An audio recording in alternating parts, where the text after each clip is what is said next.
பரமா படிடா. Hello guys, welcome back to my channel. இன்றைக்கி நம்ம என்ன சம்மரி பார்க்க போகிறோம் அப்படின்னா, தி மூன் ஸ்டோன். இதை எழுதினவங்க வில்கி காலின்ஸ். இவர் ஒரு British novelist and also playwright. இந்த பர்டிகுலர் நாவல் 1868 ஃபர்ஸ்ட்டு பப்ளிஷ் பண்ணியிருக்கிறாங்க. ஃபர்ஸ்ட் இதை பப்ளிஷ் பண்ணும்போது சார்ல்ஸ் டிக்கன்ஸோட மேகசினில் ஆல் தி இயர் அரவுண்ட் அப்படின்ற ஒரு சீரியல் நரேட்டிவாக தான் இதை பப்ளிஷ் பண்ணியிருக்கிறாங்க. ஆஃப்டர்வர்ட்ஸ் இதை வந்து ஒரு ஃபுல் நாவலாக கன்வெர்ட் பண்ணியிருக்கிறாங்க. இங்கிலீஷில் ஒரு மாடர்ன் இங்கிலீஷ் டிடெக்டிவ் நாவலாக இதை கன்சிடர் பண்ணுறாங்க. ரொம்பவே ஃபேமஸான ஒரு ஒர்க் இது. இந்த நாவல் அவர் எழுதுறதுக்கு நிறைய இன்ஸ்பிரேஷன்ஸ் இருந்திருக்கும். ஓகேவா, சார்ல்ஸ் வில்லியம் கிங்ஸோட ஒரு ஒர்க்கை வந்து இன்ஸ்பிரேஷனாக எடுத்திருப்பாரு. தென் த ஹிஸ்ட்ரி ஆஃப் இந்தியா அப்படின்ற இன்னொரு ஒர்க், அது வந்து ஜேம்ஸ் வீலரோடது. இந்த மாதிரி நிறைய ஒர்க்கில் இருந்து இன்ஸ்பயர் பண்ணி தான் இந்த பர்டிகுலர் டிடெக்டிவ் ஃபிக்ஷனை வந்து அவர் எழுதியிருக்கிறாரு.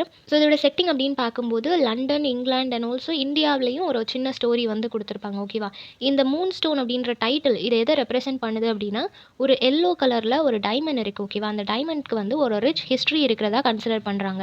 அது வந்து இந்தியாவில் இருக்கக்கூடிய ரொம்பவே ப்ரீஷியஸான ஒரு டைமண்ட். அது ஹிந்து டெம்பிளில் இந்தியாவில் இருக்குது.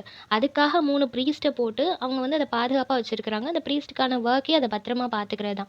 அப்படி இருக்கும்போது பிரிட்டிஷ் ரூல் பண்ணுறாங்க இல்லையா இந்தியாவில், அந்த டைமில் ஒரு பிரிட்டிஷ் பர்சன் என்ன பண்ணுறாரு அப்படின்னா, அந்த 3 ப்ரீஸ்ட்டையும் கொலை பண்ணிவிட்டு அந்த டைமண்ட்டை வந்து இங்கிலாந்துக்கு எடுத்துகிட்டு வந்துடுறாரு. ஸோ அதனால் இங்கிலாந்துக்கு ஒரு பிரச்சனை வரும் அப்படின்றது ஆல்ரெடி ஹிஸ்ட்ரியில் சொல்லப்படுற ஒரு விஷயம். அப்படி அதுக்கப்புறம் அதை எடுத்துகிட்டு வந்ததுக்கப்புறமா பல வருஷங்களுக்கு அப்புறமா அதை எடுத்துகிட்டு வந்த பர்சனோட ஃபேமிலி என்னெல்லாம் கஷ்டப்படுறாங்க அப்படின்றது தான் இந்த ஒரு ஃபிக்ஷனல் ஸ்டோரியாக இருக்கும். ஓகேவா, இதோட ஸ்ட்ரக்சர் அப்படின்னு பார்த்தோன்னா மல்டிபிள் நரேட்டர்ஸ் இருப்பாங்க. ஒரு சிங்கிள் நரேட்டர் இல்லாமல் ஒரு எபிஸ்டலரி நரேட்டிவ் மாதிரி நிறைய லெட்டர்ஸ் அண்ட் டாக்குமெண்ட்ஸ் மூலமாக இதை வந்து ஸ்டோரியை நரேட் பண்ணுற மாதிரி இருக்கும். ஒவ்வொரு கேரக்டரும் அவங்க பார்த்த விஷயங்களை ஒரு டெஸ்டிமோனி மாதிரி கொடுப்பாங்க. ஓகேவா, ஸோ ஒரு கேஸ் ரீகன்ஸ்ட்ரக்ஷன் மாதிரி தான். அந்த ஸ்டைலை யூஸ் பண்ணி தான் இந்த ஒரு டிடெக்டிவ் ஸ்டோரி லைன்ஸை வந்து இவங்க நரேட் பண்ணியிருக்கிறாங்க. இதில் வந்து சர்ஜன் கஃப் அப்படின்ற ஒரு கேரக்டர் வந்து ரியலாகவே ஒரு டிடெக்டிவ் இருந்திருப்பார். ஓகேவா, இன்ஸ்பெக்டர் ஜோனத்தான் விக்கர் அப்படின்னு சொல்லக்கூடிய ஒரு இன்ஸ்பெக்டர் இருந்திருப்பார். அவரோட கேரக்டர் ரெப்ரசென்ட் பண்ணுற மாதிரி இவர் ஒரு ஃபிக்ஷனல் கேரக்டரை க்ரியேட் பண்ணியிருக்கிறாங்க. இந்த நாவலை டிவி சீரீஸாக இருக்கட்டும், இல்லை நிறைய ஃபிலிம், ஸ்டேஜ் பிளே, இந்த மாதிரி நிறைய இடங்களில் வந்து இதை அடாப்ட் பண்ணியிருக்கிறாங்க. நிறைய ஃபார்மேட்டில் வந்து இது பப்ளிஷ் ஆயிருக்கு. ஓகேவா, ஓகே, கேரக்டர்ஸ் பார்த்துடலாம். ரேச்சல் வெரைண்டர், இவங்க யாருன்னா, அந்த ஸ்டோனை வந்து ஃபர்ஸ்ட் எடுத்துகிட்டு போனார் இல்லையா ஒரு பிரிட்டிஷ் பர்சன், அவரோட சிஸ்டரோட பொண்ணு தான் இந்த ரேச்சல் அப்படின்றவங்க. தென் ஃப்ராங்க்லின் பிளேக் அப்படின்றவங்க ரேச்சலோட கசின். தென் சர்ஜன் கஃப் அப்படின்றவங்க ஃபர்ஸ்டே பார்த்த மாதிரி அவர் ஒரு டிடெக்டிவ் பர்சன். ஓகேவா, இந்த கேஸை வந்து இன்வெஸ்டிகேட் பண்ணுறதுக்காக வராரு. நெக்ஸ்ட்டு காட்ஃப்ரே அப்படின்றவங்க யாருன்னா, இவங்களுக்கு வந்து ரேச்சலை ரொம்ப பிடிக்கும். அவங்கள எப்படியாவது மேரேஜ் பண்ணிக்கணும்னு சொல்லி நினைக்கக்கூடிய ஒரு பர்சன். கர்னல் ஹெர்ன் கேஸ்டல் அப்படின்றவங்க யாருன்னா, ரேச்சலோட அங்கிள். அதாவது அந்த ஃபர்ஸ்ட் மூன் ஸ்டோனை வந்து எடுத்துகிட்டு வந்தவர் இவர் தான். தென் ரோசனா அப்படின்றவங்க வந்து சர்வெண்ட். ஓகேவா, இவங்க ரேச்சல் அண்ட் ஆல்சோ அவங்களோட அம்மா. அவங்க அம்மாவை வந்து லேடி வெரைண்டர் அப்படின்னு சொல்லி மென்ஷன் பண்ணியிருப்பாங்க. அவங்க 2 பேருக்குமே இவங்க வந்து சர்வெண்ட்டாக இருப்பாங்க. த லேடி வெரைண்டர் அப்படின்றவங்க தான் இந்த கர்னலுக்கு சிஸ்டர். ஓகேவா, சிஸ்டரோட பொண்ணு தான் ரேச்சல் அப்படின்றவங்க. தென் எஸ்ரா ஜென்னிங் யாருன்னா, டாக்டர் கேண்டி அப்படின்ற ஒரு கேரக்டர் வருவார். அவரோட அசிஸ்டன்ட் தான் இந்த எஸ்ரா அப்படின்றவங்க. தென் பீட்ரிட்ஜ் அப்படின்றவங்க யாருன்னா, இந்த வெரைண்டர் ஃபேமிலியோட ஒரு லாயலான சர்வெண்ட்டாக இருப்பாங்க. தென் மிஸ்டர் ப்ரிஃப் அப்படின்றவங்க இவங்களோட ஃபேமிலி லாயர். ஓகேவா, ஸோ இவ்வளோ தான் இம்பார்ட்டன்ட் கேரக்டர்ஸ். ஓகே, சம்மரி பார்த்துடலாம். எப்படி ஸ்டார்ட் பண்ணுறாங்க அப்படின்னா, ஃபர்ஸ்ட் ப்ரொலாகில் வந்து கர்னல் எப்படி அந்த மூன் ஸ்டோனை எடுத்தாங்க அப்படின்றத பற்றி சொல்லியிருக்காங்க. ஓகேவா, ஸோ இப்போ இந்தியாவில் சேரங்கப்பட்டினம் அப்படின்ற இடத்துல பிரிட்டிஷ் வந்து அவங்களோட பேலஸை வச்சுருக்காங்க. அங்கே இருக்கக்கூடிய கர்னலுக்கு என்ன தெரிய வருது அப்படின்னா, இந்தியாவில் ஒரு டெம்பிள் இருக்குது. அந்த டெம்பிளில் ஒரு சீக்ரெட் ரூம் இருக்குது. அந்த ரூமில் வந்து ஒரு எல்லோ ஸ்டோனை வந்து 3 ப்ரீஸ்ட் சேர்ந்து பாதுகாத்துட்டு வராங்க. அது ரொம்ப ப்ரீஷியஸான ஒரு ஸ்டோனும், அது பேர் மூன் ஸ்டோன் அப்படின்னு வச்சுருக்காங்கன்றதும் தெரிய வருது. ஸோ அந்த ஸ்டோனோட அந்த ஒரு வேல்யூ தெரிஞ்சதுக்கப்புறமா இவர் எப்படியாவது அதை திருடணும் அப்படின்னு சொல்லி பிளான் பண்ணுறாரு. என்னதான் அவங்க இந்தியாவை வந்து டாமினேட் பண்ணியிருந்தாலும், ரூல் பண்ணிட்டு இருந்தாலும், சில விஷயங்கள் அவரால் எடுக்க முடியலை. அந்த மாதிரி இந்த ஸ்டோனும் இருக்கும்போது அவர் என்ன பிளான் பண்ணுறாரு அப்படின்னா, ஒரு நாள் ஒரு பெரிய ஃபைட் ஒன்று நடக்குது. அந்த ஃபைட்டை யூஸ் பண்ணி அவர் அந்த ரூம்குள்ளே போக ட்ரை பண்ணுறாரு. அங்கே இருக்கக்கூடிய 3 ப்ரீஸ்டையுமே கில் பண்ணிவிட்டு அவர் உள்ளே போய் அந்த ஸ்டோனை எடுத்துகிட்டு வந்துடுறாரு. அவருக்கு அப்போ தெரியாது அந்த ஸ்டோனுக்குள்ளே ஒரு கர்ஸ் இருக்குது அப்படின்றது. அந்த டெம்பிளை தாண்டி அந்த ஒரு ஸ்டோன் போச்சு அப்படின்னா அதோட எஃபெக்ட் வந்து பயங்கரமாக இருக்கும் அப்படின்றது தெரியாது. ஸோ அவர் வந்து அதை எடுத்துகிட்டு போயிட்டாரு. ஸோ அவர் மேலே அந்த ஒரு கர்ஸ் வந்து இப்போ விழ ஆரம்பிச்சிட்டு இந்த இந்தியாவிலேருந்து இங்கிலாந்துக்கு அந்த ஸ்டோனோட அவர் ட்ராவல் பண்ணி போயிட்டாரு. இப்போது இங்கிலாண்டில் தான் அந்த ஸ்டோன் இருக்குது அப்படின்றது இந்தியன்ஸ்க்கு தெரிஞ்சு போச்சு. ஸோ அகெயின் அந்த ஸ்டோனை இங்கிலாந்துலேருந்து அவங்க இந்தியாவில் அந்த டெம்பிளுக்கு கொண்டு வரணும் அப்படின்றது தான் இங்கே இருக்கக்கூடிய ப்ரீஸ்ட் எல்லாத்துக்குமே ஒரு லைஃப் டைம் மிஷனாக இருக்குது. ஸோ இதை தான் ப்ரொலாகில் கொடுத்துருக்குறாங்க. இப்போ வந்து ஃபர்ஸ்ட் பீரியட். ஃபர்ஸ்ட் இதை வந்து யார் நரேட் பண்ணுறா அப்படின்னா, கேப்ரியல் பீட்ரிட்ஜ் வந்து நரேட் பண்ணுறாங்க. ஸோ ஒவ்வொருத்தரும் அவங்களோட நரேஷன்ஸை கொடுக்குற மாதிரி இருக்கும். ஸோ ஃபர்ஸ்ட் வந்து பீட்ரிட்ஜ் என்ன சொல்கிறாங்க அப்படின்னா, இந்த வெரண்டர் அப்படின்ற ஃபேமிலி அவங்களோட எஸ்டேட் இருக்குது இல்லையா, அங்கே வந்து ரேச்சலோட அப்கமிங் பர்த்டே ஒன்று இருக்குது. அவங்களோட 18th பர்த்டே வந்து செலிப்ரேட் பண்ண போகிறாங்க. அந்த பார்ட்டிக்கு ஃப்ராங்க்லின் பிளேக் வராரு. அவர் எதுக்காக வராருன்னா, அந்த கர்னல் எடுத்துகிட்டு வந்த டைமண்ட் வந்து இவர்கிட்ட தான் இருக்கும். எப்படின்னா, இப்போ கர்னல் இறந்து போயாச்சு, நிறைய வருஷங்கள் கடந்து போயாச்சு. இந்த ரேச்சலாக இருக்கட்டும், ஃப்ராங்க்லினாக இருக்கட்டும், இவங்க எல்லாமே நியர்லி 3rd ஜென்ரேஷன் தான். இருந்தாலும் இப்போ அவரோட வில் ஒன்று இருக்கும். ஓகேவா, ரேச்சலுக்கு வந்துட்டு இந்த ஒரு ஸ்டோனை கொடுக்கணும்னு சொல்லி கர்னல் ஒரு வில் எழுதி வச்சுட்டு போயிருப்பாரு. அந்த வில் படி அவங்களோட 18th பர்த்டே வந்த உடனே ஃப்ராங்க்லின் வந்து அவங்கக்கிட்டே கொடுத்துடலாம் அப்படின்னு சொல்லி எடுத்துகிட்டு வராரு. இப்போ அந்த டைமண்ட்டை வந்து அங்கே இருக்கக்கூடிய எல்லாருமே பார்க்குறாங்க. ரொம்பவே எக்ஸ்ட்ரீம் எல்லோ கலரில் கிளிட்டரிங்காக வேல்யூபிளாக இருக்குது. அதை பார்த்த உடனே எல்லாருக்குமே ஒரு அட்ராக்ஷன் அது மேலே இருக்குது. இப்போது இந்தியாவிலேருந்து ஒரு 3 ஜக்லர்ஸ் அங்கே வந்திருக்கிறாங்க அப்படின்ற இன்ஃபர்மேஷன்ஸ் அந்த எஸ்டேட் ஃபுல்லாக ஸ்ப்ரெட் ஆக ஆரம்பிக்குது. அவங்க ஏதோ ஒன்று தேடி தான் வந்திருக்கிறாங்க அப்படின்றே தெரியுது. ஃபர்ஸ்ட் வந்து எல்லாருக்கும் இந்த எல்லோ டைமண்ட் எங்கேருந்து வந்துச்சு அப்படின்றதெல்லாம் தெரியாது இல்லையா. ஸோ அவங்க வந்து அவங்களோட அங்கிள் கிஃப்ட் பண்ணியிருக்கிறாங்க அப்படின்றத மட்டும்தான் அவங்களுக்கு தெரியும். ஓகேன்னு சொல்லி வாங்கி வச்சுக்கிறாங்க. ரொம்ப சந்தோஷமாக அந்த பர்த்டே பார்ட்டி ஃபுல்லாக அதை வியர் பண்ணிக்கிறா. அங்கே இருக்கக்கூடிய கெஸ்ட் எல்லாத்துக்குமே அந்த ஒரு ஸ்டோன் மேலே தான் ஒரு கண், அந்த அளவுக்கு அது ரொம்ப ப்ரீஷியஸாக இருக்குன்றது எல்லாருமே பேசிக்கிறாங்க. இப்போ அந்த பர்த்டே பார்ட்டியில் ஒரு குவாரல் ஒன்று நடக்குது. ஃப்ராங்க்லின் அண்ட் ஆல்சோ காட்ஃப்ரே 2 பேருக்கும் சண்டை நடக்குது. எதுக்காக அப்படின்னா, 2 பேருமே ரேச்சலோட கசின்ஸ். 2 பேருக்குமே ரேச்சலை கல்யாணம் பண்ணிக்கணும் அப்படின்றது இன்ட்ரெஸ்ட். ஆனால் ரேச்சலுக்கு வந்து ஃப்ராங்க்லின் தான் பிடிக்கும். காட்ஃப்ரேக்கும் அவளை கல்யாணம் பண்ணிக்கணும்னு இஷ்டம்னால 2 பேருமே சண்டை போட்டுட்டு இருப்பாங்க.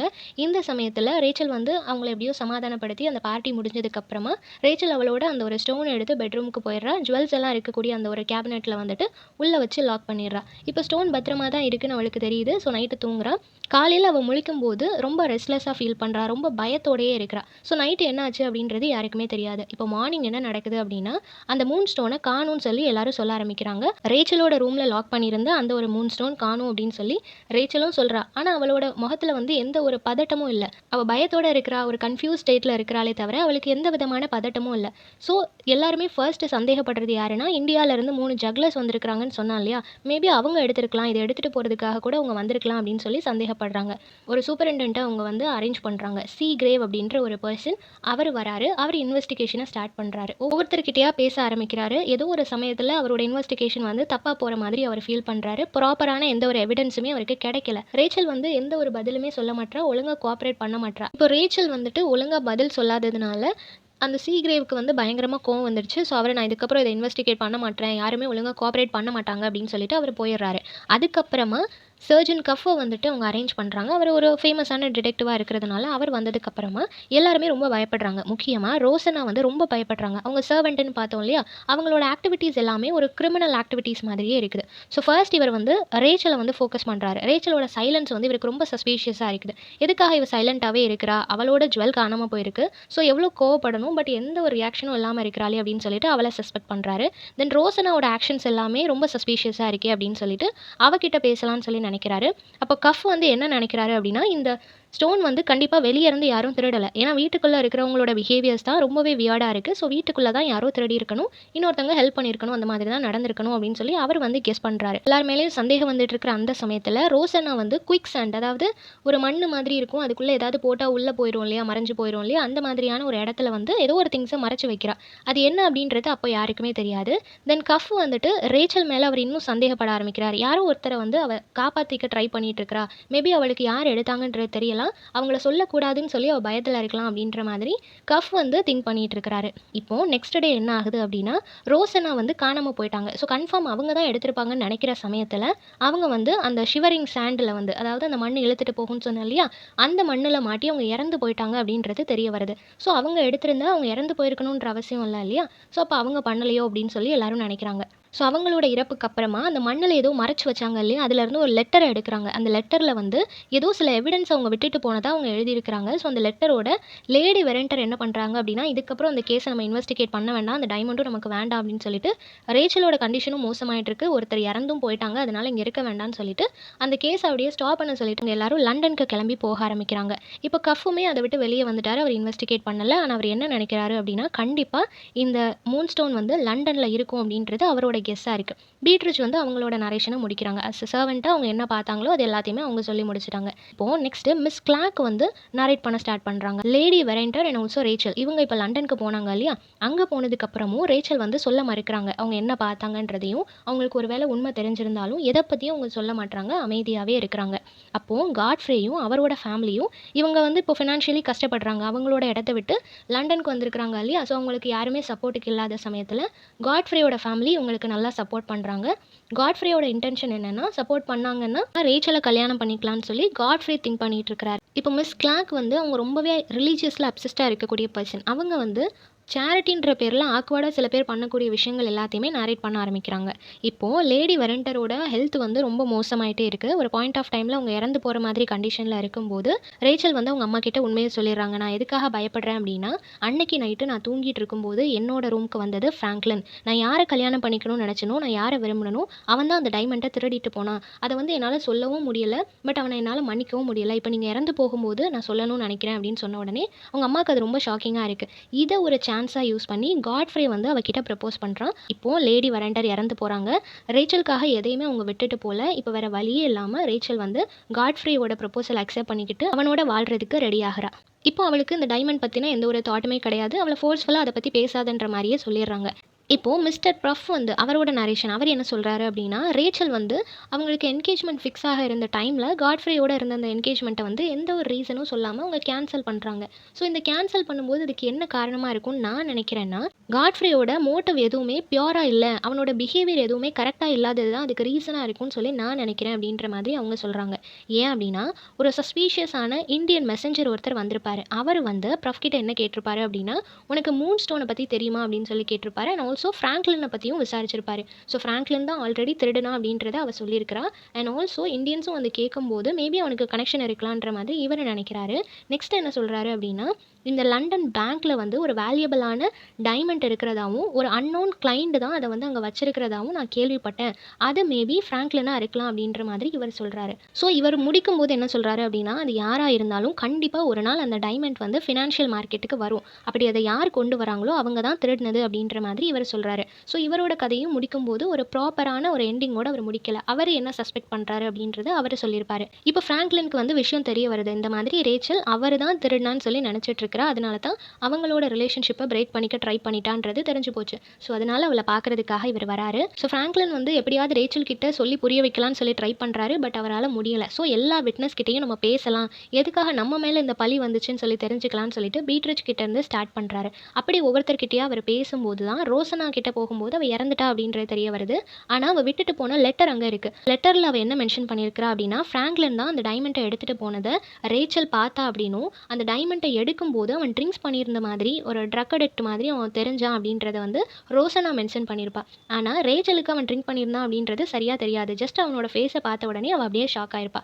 இப்போது ஃப்ராங்க்லின் வந்து இந்த இன்ஃபர்மேஷனை தெரிஞ்ச உடனே அவனுக்கு பயங்கர ஷாக்கிங்காக இருக்கும். அவனுக்கு இந்த மாதிரி ஒரு இன்சிடென்ட் நடந்ததாகவே ஞாபகம் இல்லை. ஆனால் 2 பேரும் நம்மளை எப்படி பார்த்துருக்க முடியும் அப்படின்னு சொல்லிட்டு அவன் ரொம்ப ஷாக்கிங்காக ஃபீல் பண்ணுறான். அதுக்கப்புறமா தான் அந்த பார்ட்டிக்கு வந்த எஸ்ரா ஜென்னிங் கிட்ட அவன் பேசும்போது அவனுக்கு என்ன தெரிய வருது அப்படின்னா, டாக்டர் கேண்டியோட அசிஸ்டன்ட் தானே அவங்கன்னு பார்த்தோம். ஸோ அவங்க என்ன சொல்கிறாங்கன்னா, கேண்டி தான் ஆக்சுவலாக உங்களுக்கு வந்து அந்த ஓபிஎம் கொடுத்தது, உங்களை வந்து ஒரு ஸ்லீப்பி மோடில் உங்களை வச்சுட்டு உங்ககிட்ட என்ன சொன்னாலும் நீங்கள் செய்வீங்க அப்படின்றதுக்காக தான் உங்களை டைமண்ட் எடுத்துகிட்டு வர சொன்னார். அவர் சொன்ன மாதிரியே நீங்களும் போய் அன்கான்ஷியஸாக அந்த டைமண்டை எடுத்துகிட்டு வந்துட்டீங்க.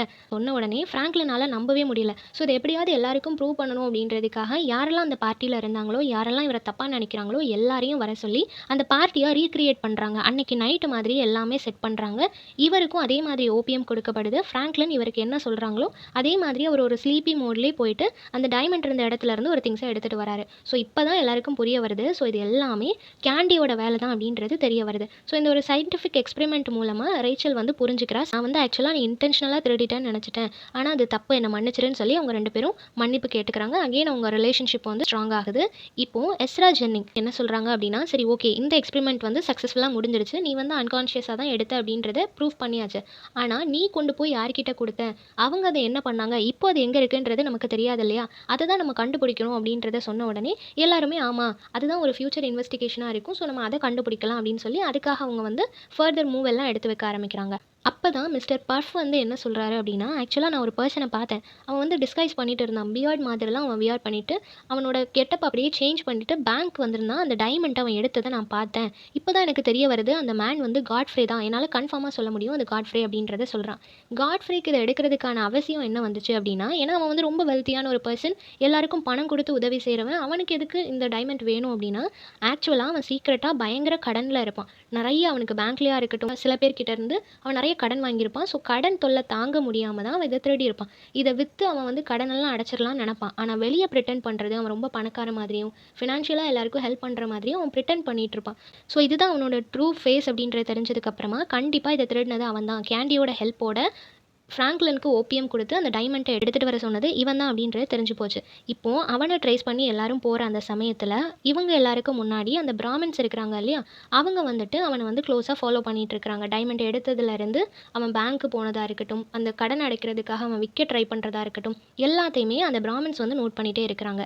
இப்போது லண்டனில் காட்ஃப்ரே வந்து இதை எப்படியாவது விற்றுடலாம், அந்த டைமண்ட்டை விற்று அதை காசாக்கிடலான்னு சொல்லி ட்ரை பண்ணுற அந்த சமயத்தில் அவனை வந்து கொலை பண்ணிடுறாங்க. தங்கி இருக்கக்கூடிய அந்த லாட்ஜ் ஹவுஸில் வந்து அவனை கொலை பண்ணி அவனோட டெட் பாடி மட்டும்தான் இருக்குது. அதே மாதிரி அவன் எப்படி டிஸ்கைஸ் பண்ணிட்டு இருந்தானோ அதே மாதிரி பியர்டோட தான் அவங்க படுத்திருக்கிறான். அப்போ அவங்க வந்தது யாருன்னு சொல்லி செக் பண்ணும்போது அந்த இந்தியன்ஸ் தான் அங்கே வந்திருப்பாங்க. அவன்கிட்ட இருந்து ஃபோர்ஸ்ஃபுல்லாக அந்த மூன் ஸ்டோனை அவங்க ரெக்கவர் பண்ணியிருப்பாங்க. ஸோ போலீஸ் வந்து என்ன மாதிரி கன்க்ளூட் பண்ணுறாரு அப்படின்னா, இவன்கிட்ட அந்த டைமண்ட் இருந்ததுனால அந்த தீவ்ஸ் எல்லாரும் வந்து அவன்கிட்ட இருந்து சண்டை போட்டு அதை எடுத்துகிட்டு போயிட்டாங்க, அவனை கொலை பண்ணிட்டாங்க அப்படின்ற மாதிரி போலீஸ் வந்து அந்த கேஸை முடிச்சிடுறாங்க. பட் ஆக்சுவலாக வந்தது அந்த ப்ரீஸ்ட். அவங்க வந்து அந்த ஸ்டோனை அகெயின் எடுத்துகிட்டு வந்து இந்தியாவில் அந்த டெம்பிள்லேயே கொண்டு வச்சிடுறாங்க. ஸோ அந்த 3 பிராமின் கார்டியன்ஸ் இருக்கிறாங்க இல்லையா, அவங்களோட லைஃப் டைம் மிஷன் வந்து அவங்க கம்ப்ளீட் பண்ணிட்டாங்க. எங்கே இருந்துச்சோ அங்கேயே அந்த ஸ்டோன் வந்து திரும்ப வந்துடுச்சு. இப்போ இங்கே ஃப்ராங்க்லின் அண்ட் ஆல்சோ ரேச்சல் வந்து ஹாப்பியாக எந்த ஒரு ஹியூமன் அண்ட் ஆல்சோ வேறு எந்த ரிசோர்ஸஸும் அவங்கள வந்து ஸ்டாப் பண்ணாத மாதிரி ஹாப்பியாக அவங்க மேரேஜ் பண்ணிக்கிறாங்க. ஸோ இந்த சம்மரி எல்லாருக்கும் புரிஞ்சிருக்கும்னு நினைக்கிறேன். நெக்ஸ்ட் என்ன டாப்பிக்கில் வீடியோ போடலான்னு சொல்லி கமெண்ட் பண்ணுங்கள். தேங்க்யூ ஃபார் வாட்சிங்.